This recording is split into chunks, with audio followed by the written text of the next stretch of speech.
Sponsored by TechTime Radio. Visit them online at techtimeradio.com. Broadcasting across the nation from the East Coast to the West, keeping you up to date on technology while enjoying a little whiskey on the side. With leading-edge topics, along with special guests, to navigate technology in a segmented, stylized radio program. The information that will make you go,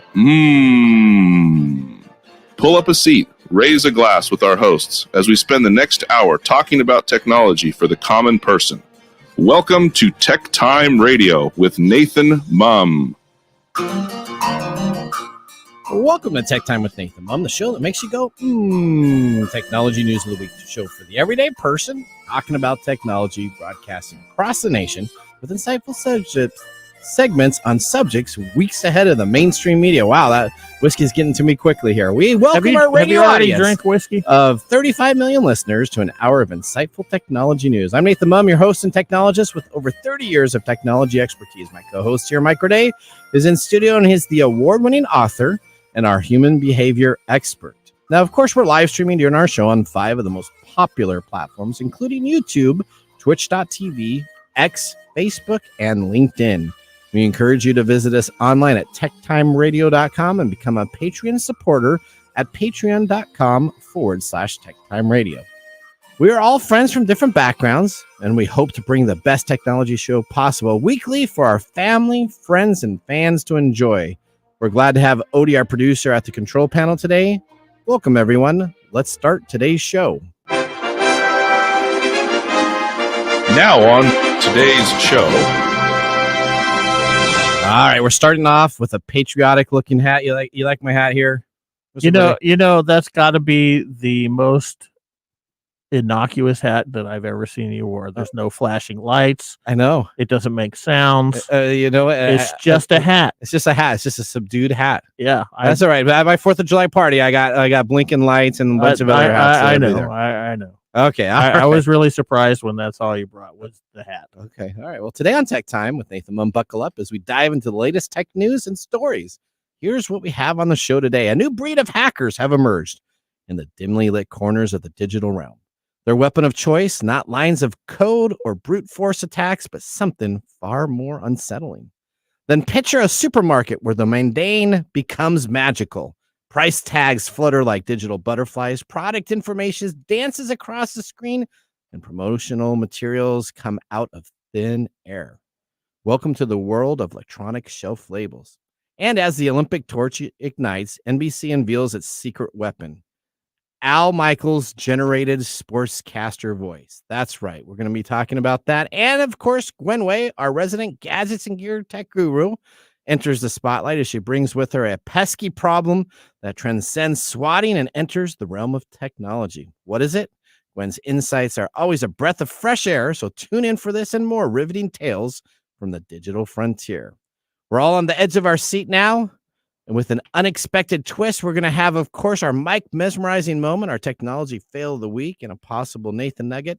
But of course, we're going to have our pick of the day whiskey tastings to see if Mark can get us to do 2 thumbs up, 1 thumb split, or 2 thumbs down. Now it's time for the latest headlines in the world of technology. Here are our top technology stories of the week.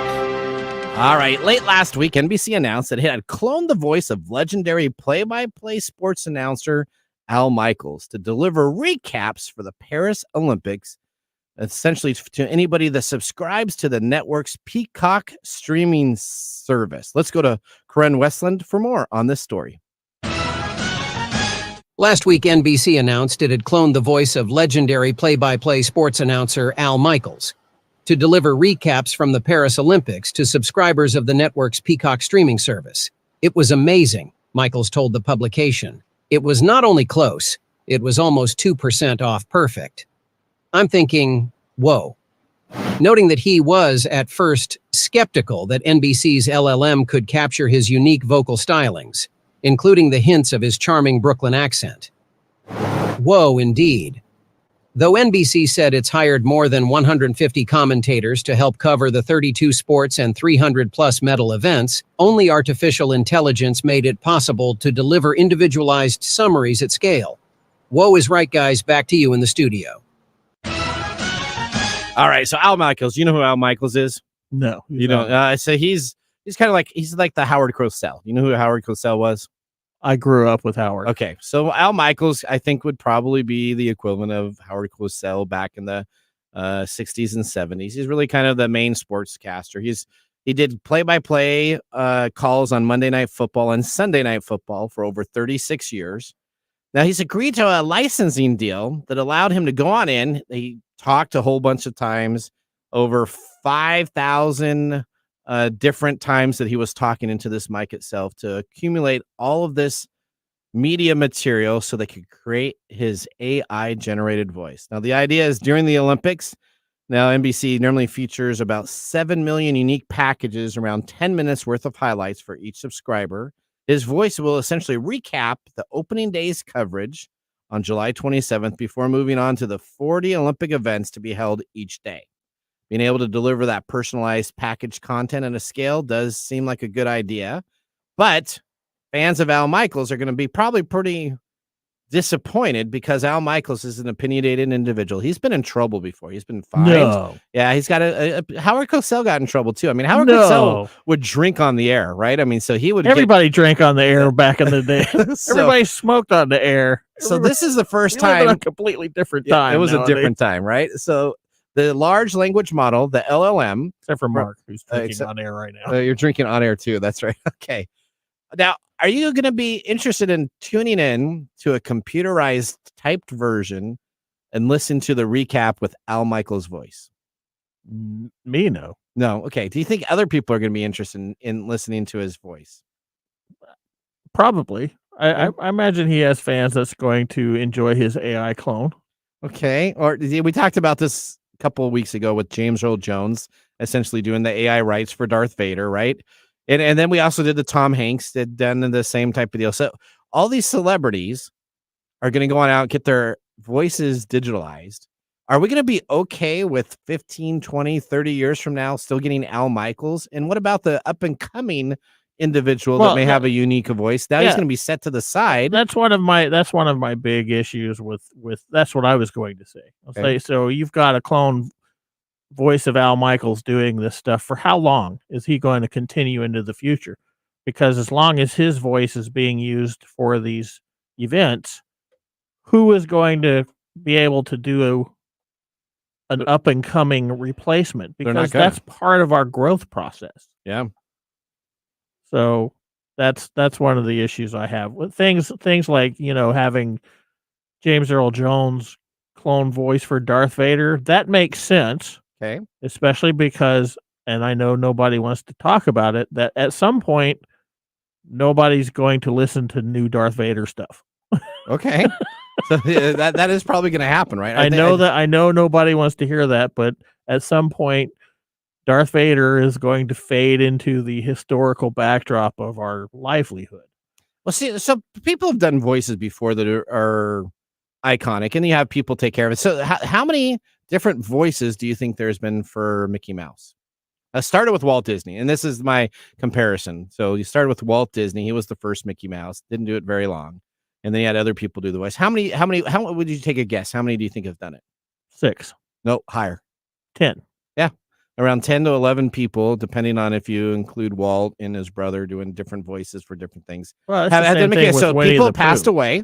They've had new people come on in and do Mickey Mouse's voice, very much like the original voice, or very much like a standard voice that they have. But they keep on getting new Mickey Mouse actors, or they should be able to get new other actors to come on in and not have to replace the same voice. They did this with Scooby-Doo and Shaggy. That was in part.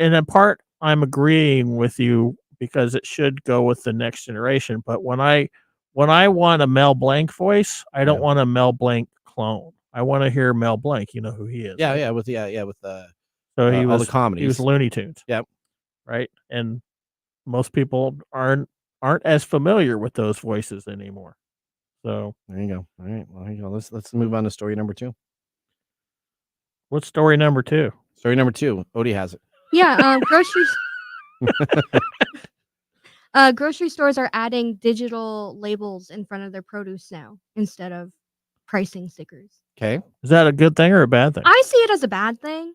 They are going to be faster than ever before. This month, Walmart will be the next retailer that is adding that, so that they can change the label up to every 10 seconds. Every 10 seconds. Yeah. So, for So example, it's like surge price in the deluxe, yeah. right? So, Well, a grocery industry analyst is quoted to say, if it's hot outside, we can raise the price of water and ice cream. If there's something that's close to the expiration date, we can lower the price. That's the good news. Now, apps like Uber are already using surge pricing, in which higher demand leads to higher prices in real time.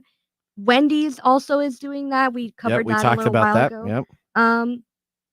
And yeah, they're hoping to have at least 2,300 stores by 2026. So Walmart's using a big this. boy. I mean, this is a big deal. This isn't like a small little mom and pop. No. And so I really hate something like this, because this is a really nice thing for people who work in the stores. Yes. I don't know if you know what it's like to work in a retail outlet. I have not worked in a grocery store. Okay, so I have. Okay. I also have. And every Sunday, Yeah, you had to go through the entire store and pull tabs and reprice everything with stickers. okay.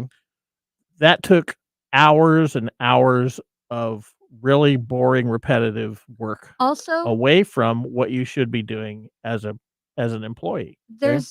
I worked in retail specifically with clothes. Yep. There would be a bunch of mistakes where somebody would forget to take off a label that was for one specific day, and then the following day a customer would come up and say, "Oh, this is a discount," and that was a one-day only discount. So we So did this that would at be Kohl's. nice. My wife and I were just shopping for some gifts for one of our nephews. Yeah. And it was a big 50% discount. And we go up there and the guy says, well, that should have been pulled Yeah. like yesterday. And we're Yep. like, Too bad. And I took a picture of it too. My wife did. And she took a picture and said, okay, well, we'll only take one of them. And I mean, he honored it, but it was just, it was very difficult to replace those. So it's nice in the sense of the worker. It would have been nice if it was about how it's going to save worker time, but we don't care about workers in America. No. We care about moving products. Well, have you ever been? This is talking about how if it's hot outside like it is today up in the Seattle Pacific Northwest region, and you walk into a Walmart and they see you coming and they know you're going to buy ice cream, they're going to hook up a few more cents on Or that. air conditioners. I've gone Yeah. into stores, local stores, when air conditioning was really important, a real hot type of deal. And you can see they have all the fans at the very front. None of them look like they're on sale. All the air conditioning units are up front. So, I mean, some stores already small, mom and pop stores, I think already surge price a little bit with Yeah. this. Well, that makes sense. That makes sense. But now Walmart, that's a pretty big deal. Well, they're not the only store that does that. Whole Foods also does it, and also this is pretty Yeah, but Whole common. Foods is a scam. This is pretty Whole common Foods, in Europe. It's pretty common in Europe. Yeah. Okay, that makes sense. So we're just catching up to it. But honestly, another thing that the article talks about is the differences between online prices and in-store prices. Okay. And that is something that I really got frustrated with as a retail worker, because customers would come in hoping to get the deal. Yep. And the deal is only available online, and it's a completely different price in the Mhm. store. So I see. You know what? So as a business store owner, I think if you have deals that are going on online, mhm. I think that you should have that in the store. I mean, I understand that you would think you would that. think that, yeah. You if you're- would think that, but not the big That's like retailers. Comcast service or internet service. If I'm an existing customer, I get hosed. But if I quit their service and go someplace else and come on in, Yeah. I get 12 months for free at this Oh, discounted absolutely, price. absolutely. Everything's built on customer getting, Yep. not customer keeping. Yeah. Yep. And there's psychology behind being on the premises too. So if you have a customer that comes in the store, you're more likely to be able to sell something at a higher price Yep. than online. So they're only encouraging you to do what they're trying to get you to do. Yeah. So if Nathan could have his way with this technology, why wouldn't they just have a huge database online? And when you come on in and it just uses that database. So there's not an online or store. And then you come on in and you can just have on your phone or your app just a little barcode. Forget even putting a price there, and you just scan it and you find the price that the online place has, and then you just go around shopping with your phone looking for. That's Amazon. Well, it is. Yeah, or a QR code or something. I would be okay with that. I'm done looking at the prices. I don't know if you've ever really looked into how stores how they do their marketing campaigns. It's like you have to have a PhD in this stuff because it's some crazy. And then they always change the stuff. locations. I mean, the toy store or the toy area at Kohl's was back in the left, and then it was in the middle, and then it was on the right, and then the Amazon Return was in the right side. It all depends on the season. They're trying to keep you on your toes. You don't want to become complacent because you start missing those areas. And when they change them all around, you're forced to look, and you're finding all these other products. All right. Do you like this idea? Psychological warfare. I like the idea that it helps the retail worker in a way, but it's doing more harm than anything. Okay. Because I can't tell you how many times, like something as simple as a bag charge, infuriates customers. Yeah. Oh yeah, I hate that. I hate that stupid bag charge. And now we're going to include surge pricing at a Walmart, which Mark mentioned during our meeting last night is the retail of lowest low. Yeah, I mean it's the every man's retail shop, right? If you're out in the middle of the sticks, you go to Walmart. Walmart was who created Amazon, if you think about it, because they came up with that. Walmart was the one that came up with the idea. Just said, "Let me change and be no longer a bookstore. Let me do everything." Yeah. That was a smart pivot by him. Oh well. So I'm anti this. You're anti this. Yeah. Okay. All right. Well, story number 3. Let's see if Mike's anti his story. So was I anti my first story? This is hard for me because if hacking is a thing, because we talk about hacking all the time and we hate it. Yeah. But this has got to be the best hack in the world. Yeah. And the worst hack in the world. Okay. This is so I have you're funny and I've got a split thing going on because this is the best thing ever, but it's also the worst thing. Okay. All right. What do we got? So are you familiar with the Apple Vision Pro? Yes, that's the 3D mod. That's of course your 3D virtual reality set that came out from Apple, and they all tried to sell it for way overpriced than what it is. What's that? It's not doing well. It's doing well because it's got unique concepts of having your virtual desktop in your virtual desk and do work on it. So it's not necessarily all entertainment, whereas essentially Meta's is pretty much all entertainment. Yeah. So it's a little different. So if you live in this 3D environment that Apple Vision Pro gives you, you might find your little virtual room filling up with things like thousands of scary spiders or chittering bats. Oh no. Yeah. Okay. And it's a little creepy. Hackers are exploiting a vulnerability in Apple Vision Pro's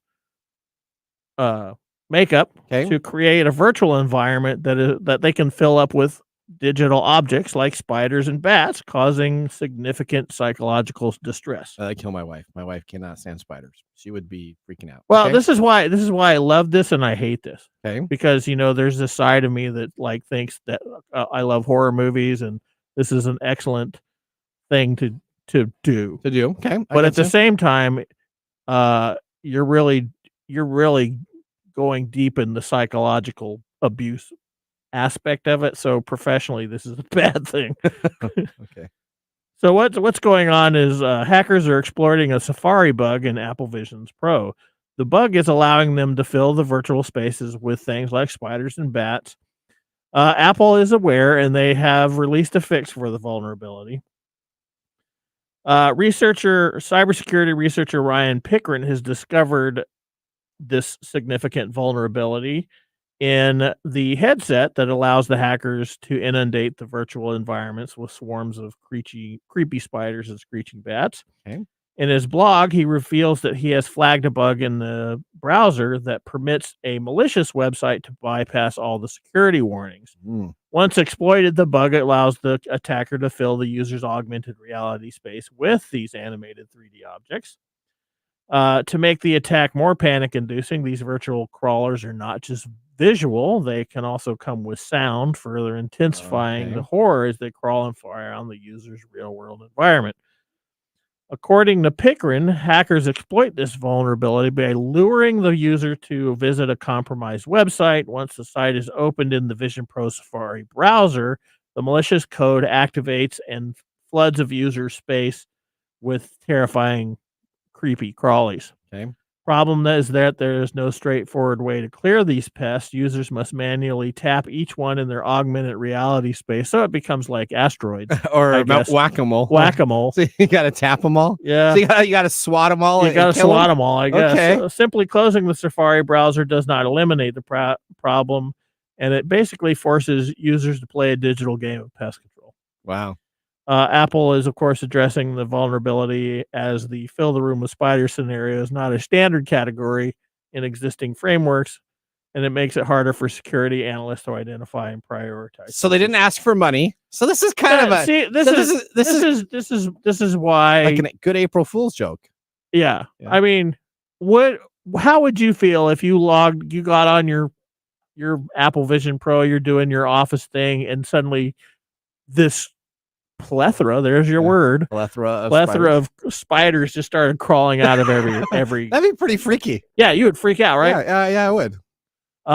So noise is going on, so your headset all of a sudden you hear noise. So again, this is a kind of thing I can get behind as somebody who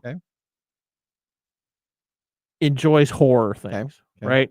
I can't get behind it professionally because this is very traumatizing. Yeah. Right. Because this can be one of the most creepiest things ever. Yeah. But they should turn that into a game. They should turn that into a game. Yeah. I mean, so far we know that it doesn't grab personal information. Okay. All it's doing is creating these issues in a virtual space. Maybe you should have an option to go into that and allow for creepy bugs as a part of your option. Yeah, but I mean, if you have a phobia, that would be huge. I mean, we're actually genetically kind of phobic of these creatures anyway, where there's a genetic component to it. But if you have a serious phobia, this could really be off-putting. Yeah, that would be. Yeah. So interesting story, but. Now, do you want to go buy an Apple Vision Pro, load this up, and give it to somebody? This tempts me into going and buying one just so I can experience this. Yes. Okay, there you go. All right. Well, that ends our top technology stories of the week. Moving on, we have Gwen Way up as our gadget and gear segment expert with a product that will keep you on task and help you swat items left and right. We're going to take a commercial break. When we return, we will have our whiskey review. See you after this break. This is Mark and Greg for Copiers Northwest with a terrific offer called Printer Care Plus. It's simple. Buy HP printer cartridges from Copiers Northwest and we'll service your current printers for free. That sounds too good to be true. It's made possible due to our HP Copiers Northwest relationship. Copiers Northwest is an HP Platinum partner, one of only 2 in the entire Northwest. And now with Printer Care Plus, Copiers Northwest will provide free printer service as long as they purchase genuine HP cartridges from Copiers Northwest. That's right. IT departments no longer have to service printers or fix paper jams with Printer Care Plus. They can focus on more strategic initiatives and let our experienced technicians keep their HP printers up and running. Sounds like a love relationship for IT departments. Don't get too carried away. So how do they get more details on Printer Care Plus? Call Copiers Northwest today, 206-282-1200, or visit copiersnw.com. Copiers Northwest. New ideas, new solutions.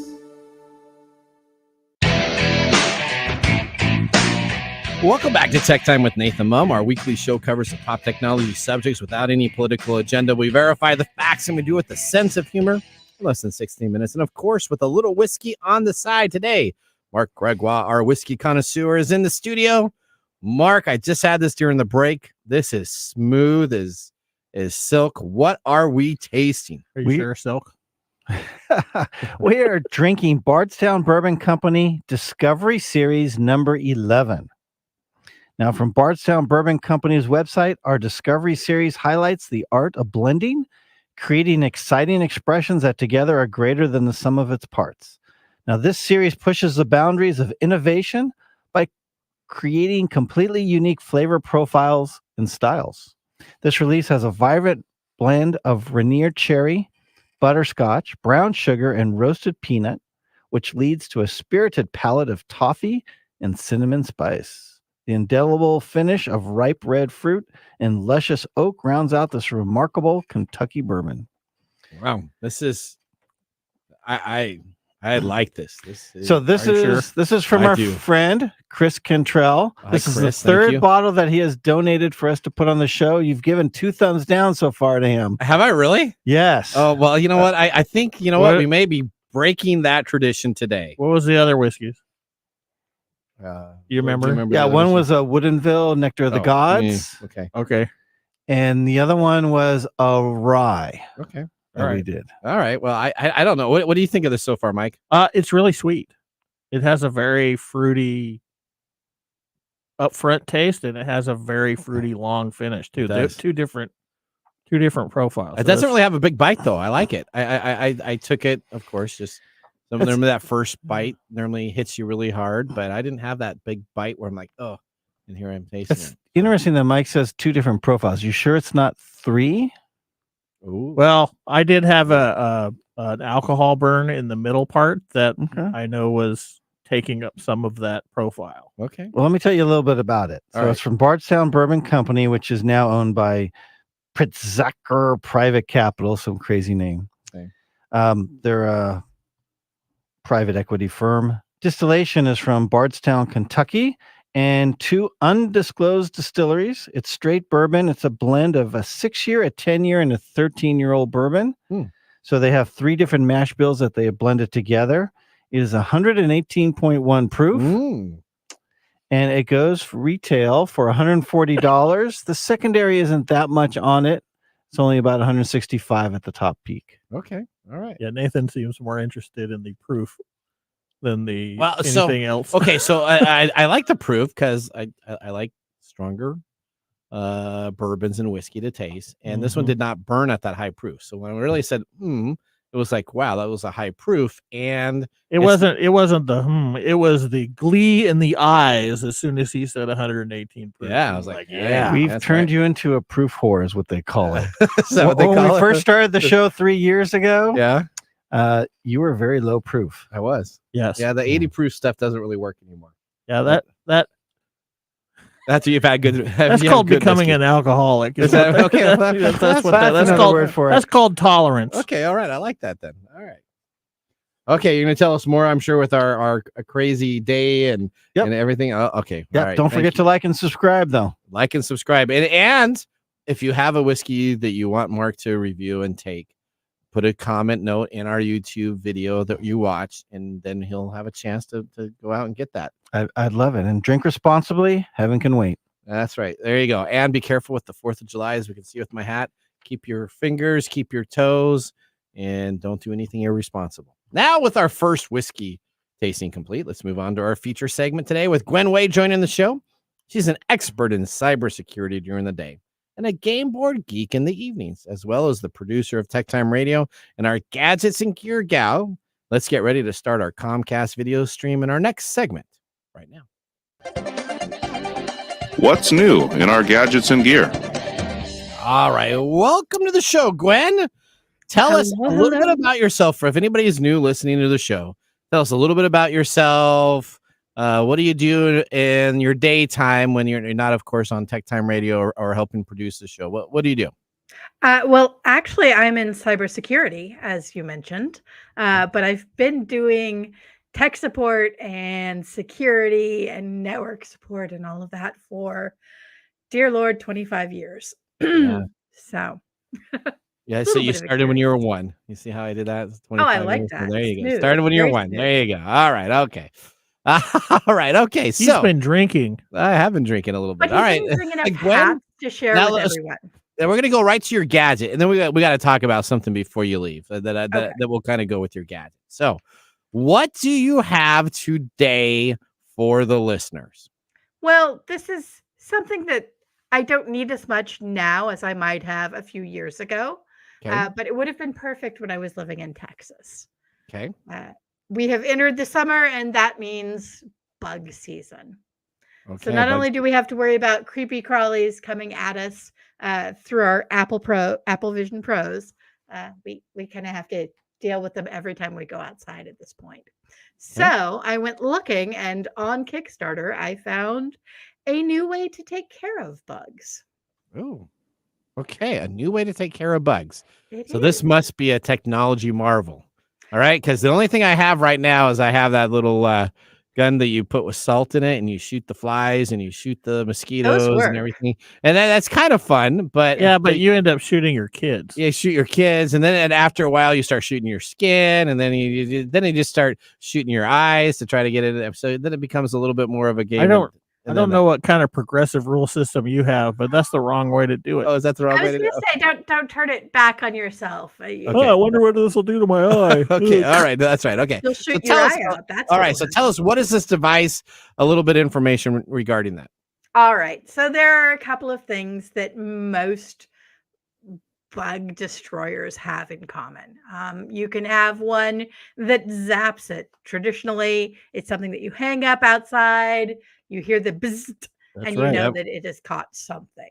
The mosquito electric chair. Yep. Exactly. Then there are the ones that look like little ping pong paddles or pickleball paddles. Yep. That are also electrocuted, and you zap by smashing.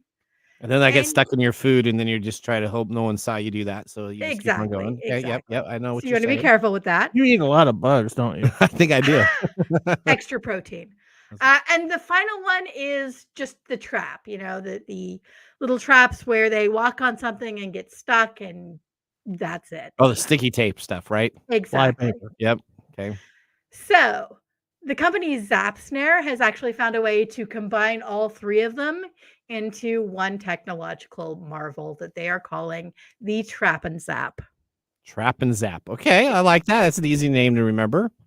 Exactly, and it does exactly what it says. You've got the light where it can attract bugs and zap them, just like the thing that usually hangs up. There is a paddle that you can disconnect that you can use to swat and hit the flies in midair if you want to. And finally, there's a trap underneath that has scent attraction and the sticky tape. So you get all three methods in one device. All three in one.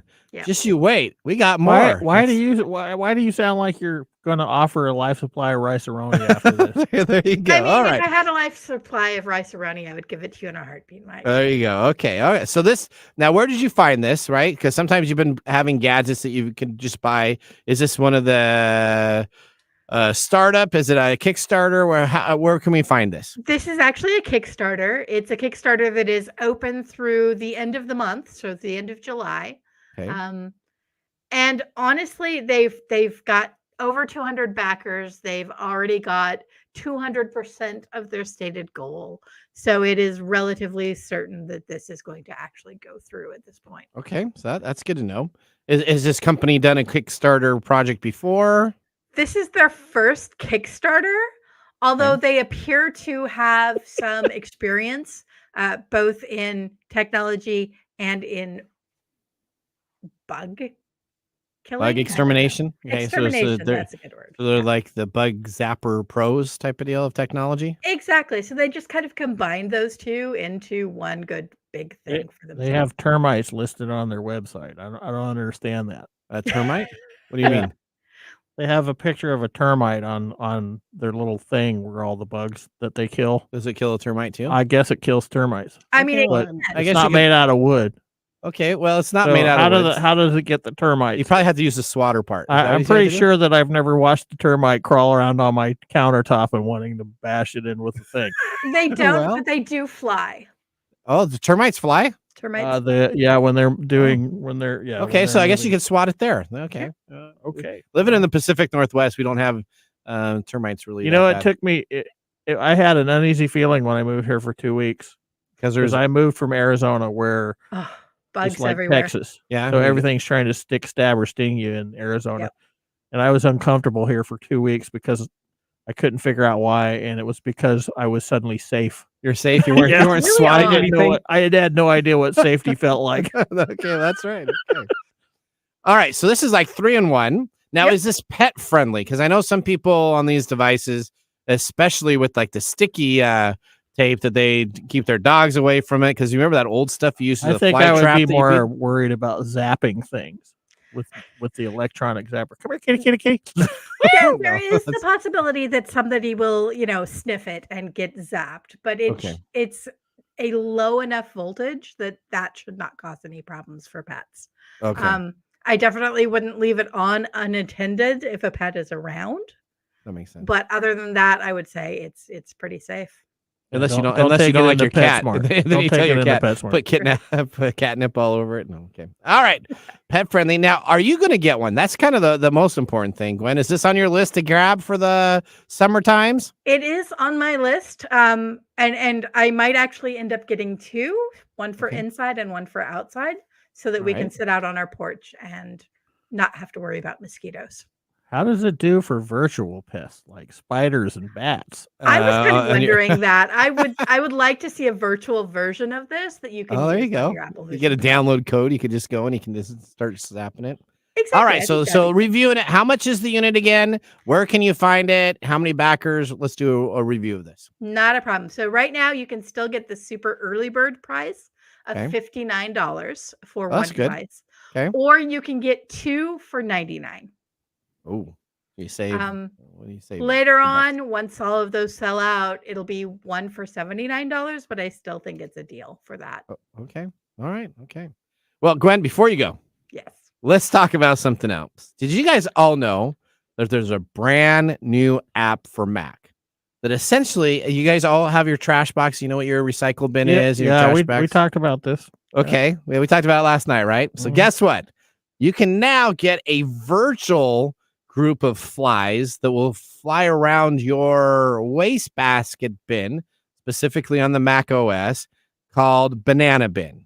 You can configure fly thresholds from the app's icon, and it's available for free right now.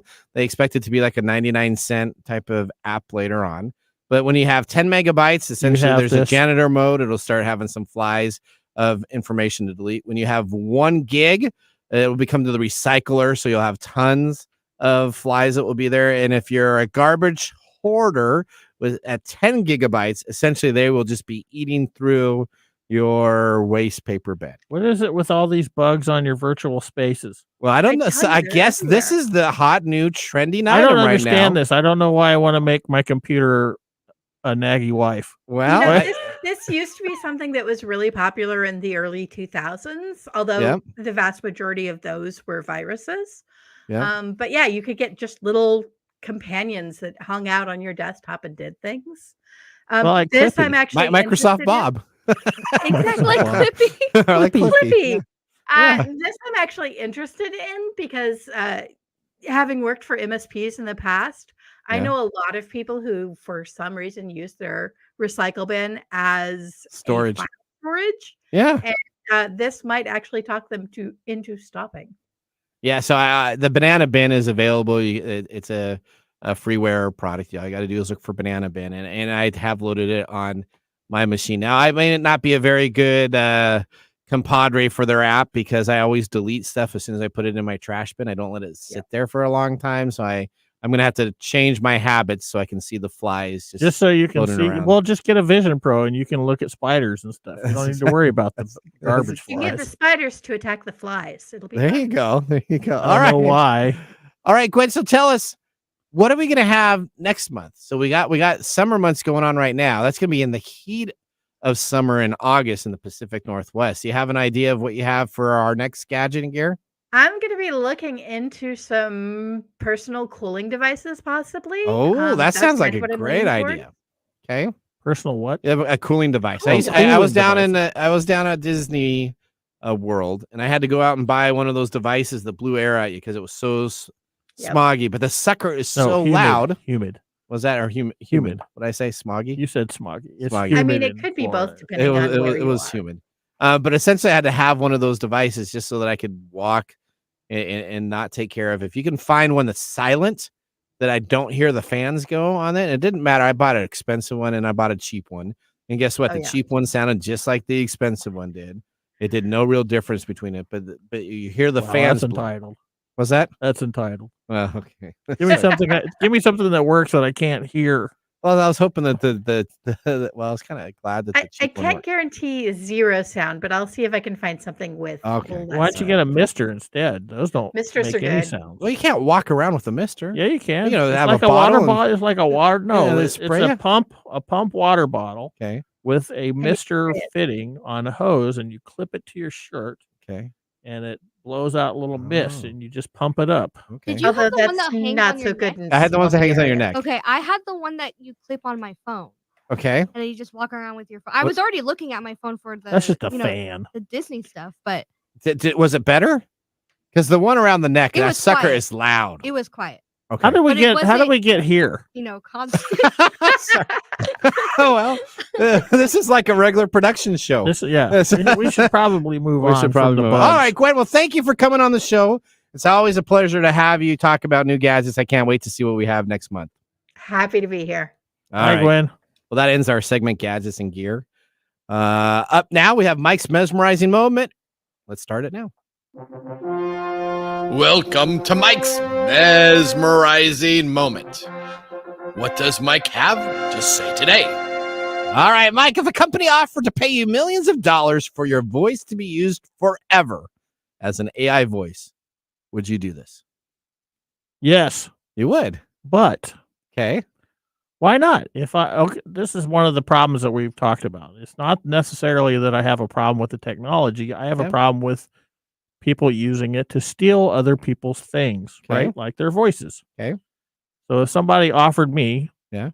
which they're never going to do, But millions of dollars, that was the if scenario. I were to get millions of dollars for them to clone my voice to use for things, I would say yes. The but comes in for parameters around what they are allowed to use it for and what they are not allowed to use it for. Oh, would you make them cite a writer that said you could use it for this and can I? Well, use it for yeah, this? that's like using James Earl Jones voices, Yeah. right? I know Disney has that forever. Darth Vader Darth Vader's voices only.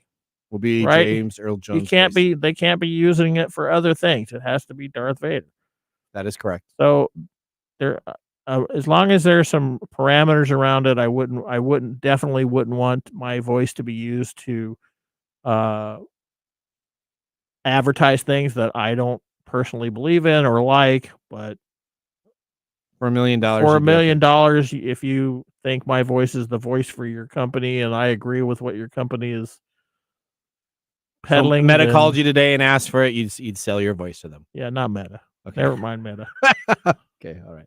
Well, that ends our Apple Vision Pro, maybe. Okay, I with could the be spiders? I could be laughing while the spider. All right, well, that ends our mesmerizing moment. Up next, we have This Week in Technology. So now would be a great time to enjoy a little whiskey on the side, as we will be doing so during the break. You're listening to Tech Time Radio with Nathan Mumm. See you in a few minutes.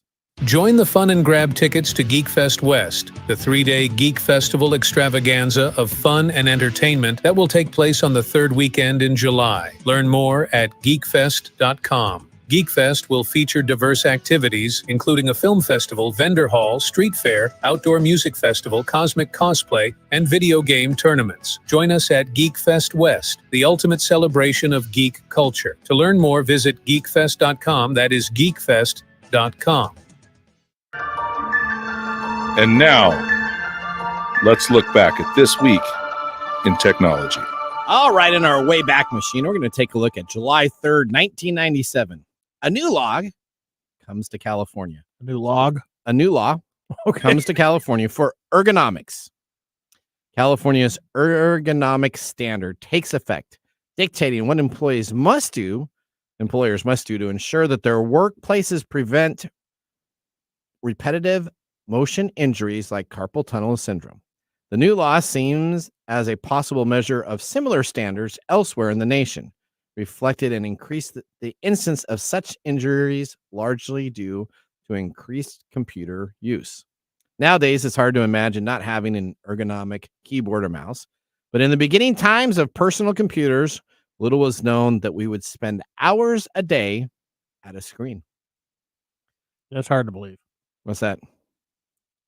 That you remember the first mice? I mean, they were huge. They were huge Oh, I and know. awkward. Yeah, And they had big long cords that tangled over everything. yeah, I mean, if you just think of it nowadays, it's just, I mean, that's just I'm ergonomic talking keyboards. Well, I'm talking about, that we didn't think people would be sitting in front of a screen all day. I don't think you know what? I think Bill Gates and Steve Ballmer, when they were at Microsoft, that was their goal, to get somebody to be in front of a screen all the time. But I think when Apple originally came out with their idea, I think it was supposed to be recreational use and not necessarily for business or commercial use. Yeah. As an enjoyment of exploring versus sitting on down and reading your email every day. I mean, we now have computers in our phones. Our phones are are way more powerful than most of the computers back in the early 90s, even to this extent of what they can do. Yeah, but then they made a law to make ergonomics part of the thing. Yeah, which I think is probably a good idea. I think it was a good idea. I think no one ever thought about it, and then California kicked in. So, well, we didn't start really. Carpal tunnel really started coming out around the mid 90s. We started hearing more and more stories about carpal tunnel syndrome and what that was. Well, because our keyboards and our seats were not really ergonomic. I remember a Commodore 64 keyboard as you're leaning over into it. It didn't even have the spacing for the keys correctly. Oh yeah, it was just designed for someone to hunt and peck, not necessarily to sit on down and type like a typewriter at the time. Well, that was This Week in Technology. If you ever wanted to watch some Tech Time history, over 200 weekly broadcasts spanning 5+ years of video, podcasts, and blog information, you can always visit us at techtimeradio.com and watch our older shows. We're going to take a commercial break. When we return, we have Mark's Mumble Whiskey Review. We'll see you after the break. Hello, my name is Arthur, and my life's work is connecting people with coffee. Story Coffee is a small batch specialty coffee company that uses technology to connect people to each product resource, which allows farmers to unlock their economic freedom. Try our Medium Roast Founder Series coffee, which is an exotic bourbon variety that is smooth, fresh, and elegant at storycoffee.com. That's STORI coffee.com. Today you can get your first bag free when you subscribe at storycoffee.com with code TechTime. That's STORI coffee.com. The segment we've been waiting all week for. Mark's Whiskey Mumble. All right, what do we got here? Today, July 2nd. It is the start of July. Yoo-hoo. Don't you just feel so excited? I am excited. There's sun out right now. So excited. That is nice. I think Odie wants you to guess what today is. Is it Sunshine Day? National Disco Day. Oh, is it National Disco Day? Okay. Oh, that's right. Okay. I'm one of the oldest people here. So we're gonna do a little. Who's the guy that was the big?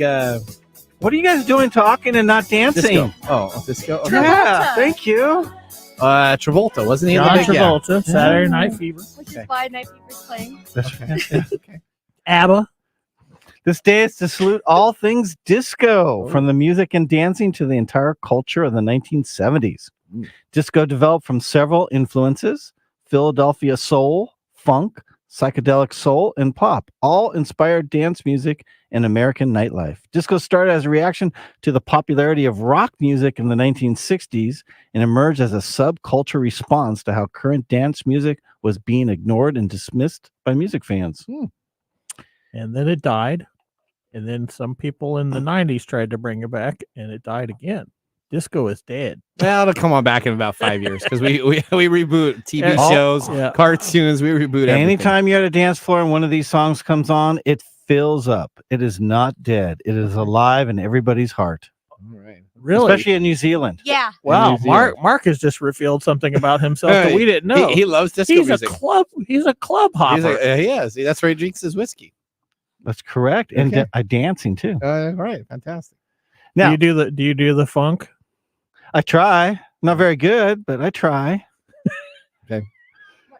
You want to talk whiskey, don't you, Odie? Yeah, I want to get to know the whiskey. All right. So at Bardstown, bourbon is all about the art of blend. Now, within the Discovery Series, also referred to in the whiskey community as the Disco Series. Oh. Dun, dun, dun. Okay.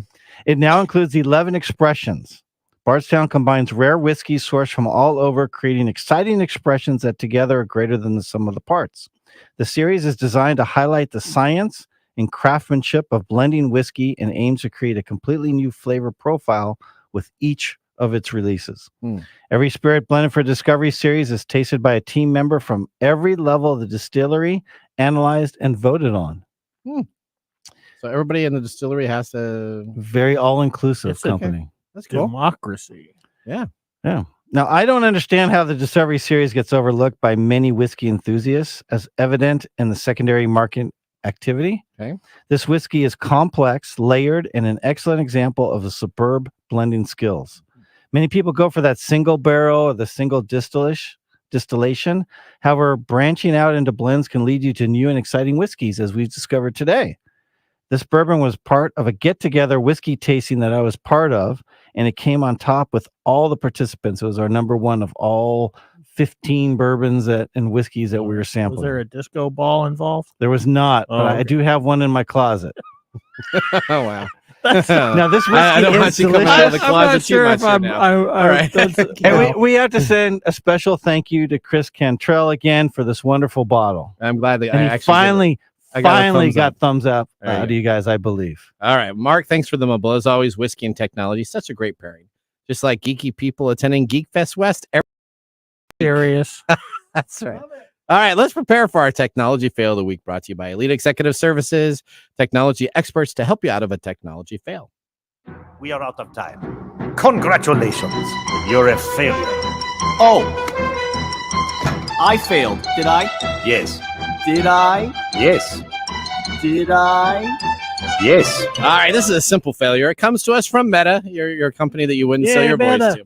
Meta is changing artificial intelligence labels after real photos were marked as AI. Now, essentially, Meta is now trying to tag stuff when you post it in their platforms, any of the Meta space, Facebook, Instagram, any of their type of deals, where they're actually saying made with AI. The problem is artists are criticizing this approach because a lot of the graphics that they have were just edited graphics in post-production, where software editing may blur an area here, may do some modifications, and we're actually mislabeled. Now, Meta is changing the labels. Photoshop gone awry. That's right. So essentially, the Facebook, Instagram, Threads, and WhatsApp parent company says it will have new labels that will say AI info along the side of the post instead of using the made with AI.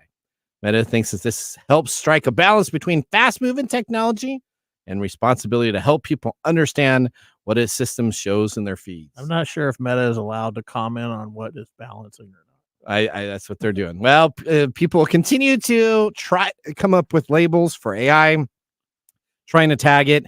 Maybe a simple approach is just let people post it on there and let them think if it's AI or not. Maybe I don't know why we need not made by AI, parental controls, retouched with AI, stuff. and all right, made with AI. Well, let's now move directly into our Nathan Nugget. This is your Nugget of the Week. All right, so this is a soapbox here that we're going to kind of end the show with. Paul Allen's Living Computer Museum Plus Labs will close permanently. Now, I actually worked on this project with Paul, and I know that this was one of his greatest accomplishments that he put out there. Essentially, the Living Computer Museum was a project located in the South Seattle Museum, housed by Microsoft co-founder Paul G. Allen's collection. This was a collection of vintage computers and internet technology that essentially, instead of it being behind closed doors, were able for people to touch, look at, and understand how computers have evolved through the time. Why are they closing it? Well, Rich Alderson was one of the first people on the project. The original website was called pdpplanet.com, which then got moved over to the Living Computer Museum. It's not clear what's going to happen to all the gear. Some of it says it's going to go up for auction, specifically the DEC PD-10, which is the computer from 1971, a type computer that Allen and Microsoft co-founder Bill Gates perfected their programming on. They closed it during COVID, and they decided to never reopen the museum itself. Now, is this really a COVID death, or is this? I really liked working with Paul Allen. There's very little I can say about working with his sister, but his sister has taken over control, and I know that Cinerama has been put on mothballs and lots of other stuff. So all I will say is I think Paul's dream of letting people touch computers, working with them, probably will not continue to be realized as this project is closed. Well, if you're going to close off his dreams, you're eventually going to close off all the stuff that he's known for. And the income streams that come from that. Well, so there you go. That's exactly what we get. Well, now let's move to our pick of the day. And now our pick of the day for our whiskey tastings. Let's see what bubbles to the top. All right. Our pick of the day. Magic time. What is it? What are we getting? Bardstown Bourbon Company Discovery Series number 11. Number 11. Yep. It is a blend of 3 different bourbons, 6, 10, and 13 years old. $140 MSRP. I love this. Thumbs up. I don't think you have to talk to me. It's a thumbs up for me. Thumbs up for you. Where does this sit on your shelf? Well, it's not on my shelf. It's donated by Chris. So but you're if I thinking had about it, it would be very high on my shelf. So Chris is going to love that we give it 2 thumbs up, but it won't be as funny for him because he did enjoy your thumbs down on the other whiskey. My other whiskeys, he'd say he doesn't know what he's talking about. He's got this guy has whiskey and he's a connoisseur. But this is good. He actually agreed with one of your other ones, but not on another the one. Woodinville one, I'm sure. Yeah. Right? Yeah. I go to Costco. It's all over the thing. My wife's like, "You want a Woodinville whiskey?" I'm like, "No, I don't even want to." Hey, you can get some pretty good whiskeys from Costco. You can, but not Woodinville. All right. Well, I just want to thank everybody for listening. Listeners, if you would like to ask us a question, click on that Be a Caller button on the top of our website and our talkback system. Remember, we enjoy doing this show for you each and every week where bites collide, circus sing, and geeks reign supreme. I'm your host, Nathan Mumm, signing off with a binary wink. See you next week. Bye-bye. Thanks for joining us on TechTime Radio. We hope that you had a chance to have that moment today in technology. The fun doesn't stop there. We recommend that you go to techtimeradio.com and join our fan list for the most important aspect of staying connected and winning some really great monthly prizes. We also have a few other ways to stay connected, including subscribing to our podcast on any podcast service, from Apple to Google and everything in between. We're also on YouTube, so check us out on youtube.com/techtimeradio, all one word. We hope you enjoyed the show as much as we did making it for you. From all of us at TechTime Radio, remember, Mumm's the word. Have a safe and fantastic week.